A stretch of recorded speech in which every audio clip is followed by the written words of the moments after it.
Day 157, A Course in Miracles, the text, chapter 19.6, The Attraction of Guilt.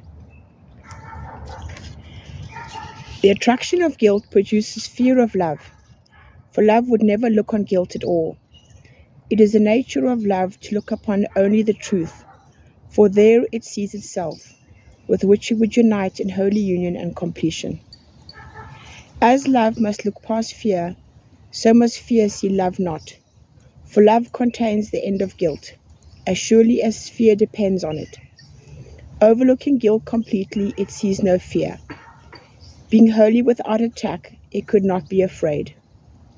Fear is attracted to what love sees not, and each believes that what the other looks upon does not exist. Fear looks on guilt with just the same devotion that love looks on itself, and each has messengers which they send forth, and which return to them with messages written in the language in which their going forth was asked. Love's messengers are gently sent, and return with messages of love and gentleness. The messengers of fear are harshly ordered to seek out guilt, and cherish every scrap of evil and of sin that they can find, losing none of them on pain of death, and laying them respectfully before their Lord and Master. Perception cannot obey two masters, each asking for messages of different things in different languages. What fear would feed upon, love overlooks. What fear demands, love cannot even see.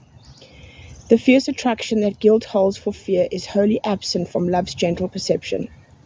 What love would look upon is meaningless to fear and quite invisible. Relationships in this world are the result of how the world is seen, and this depends on which emotion was called on to send its messengers to look upon it and return with word of what they saw. Fear's messengers are trained through terror, and they tremble when their master calls on them to serve them, for fear is merciless even to its friends. Its messengers steal guiltily away in a hungry search of guilt, for they are kept cold and starving and made very vicious by their master, who allows them to feast only upon what they return to him. No little shred of guilt escapes their hungry eyes, and in their savage search for sin they pounce on any living thing they see, and carry it screaming to their master to be devoured. Send not these savage messengers into the world, to feast upon it and to prey upon reality, for they will bring you word of bones and skin and flesh. They have been taught to seek for the corruptible, and to return with gorges filled with things decayed and rotted.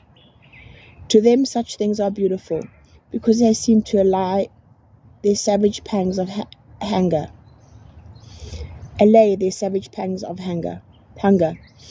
For they are frantic with pain of fear, and would avert the punishment of him who sends them forth by offering him what they hold dear.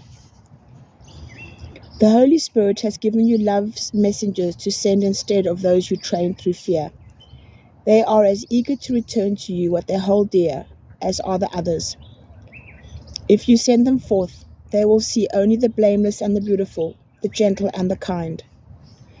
They will be as careful to let no little act of charity, no tiny expression of forgiveness, no little breath of love escape their notice. And they will return with all the happy things they found, to share them lovingly with you. Be not afraid of them. They offer you salvation. Theirs are the messages of safety, for they see the world as kind. If you send forth only the messengers the Holy Spirit gives you, wanting no messages but theirs, you will see fear no more. The world will be transformed before your sight, cleansed of all guilt and softly brushed with beauty.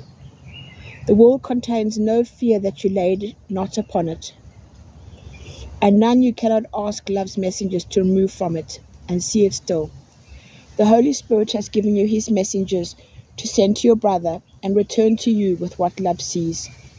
They have been given to replace the hungry dogs of fear you send instead, and they go forth to signify the end of fear. Love too would set a feast before you on a table covered with a spotless cloth, set in a quiet garden where no sound but singing and a soft joyous whispering is ever heard. This is a feast that honors your holy relationship, and at which everyone is welcomed as an honored guest.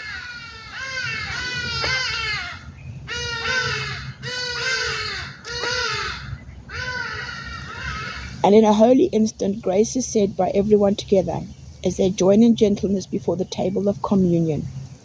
And I will join you there, as long ago I promised and promised still. For in your new relationship am I made welcome, and where I am made welcome, there I am. I am made welcome in the state of grace, which means you have at last forgiven me. For I become the symbol of your sin, and so I had to die instead of you. To the ego, sin means death, and so atonement is achieved through murder. Salvation is looked upon as a way to which the Son of God was killed instead of you. Yet no one can die for anyone, and death does not atone for sin. But you can live to show it is not real. The body does appear to be the symbol of sin, which you believe that it can get you while you believe that it can get you what you want. While you believe that it can give you pleasure, you will also believe that it can bring you pain.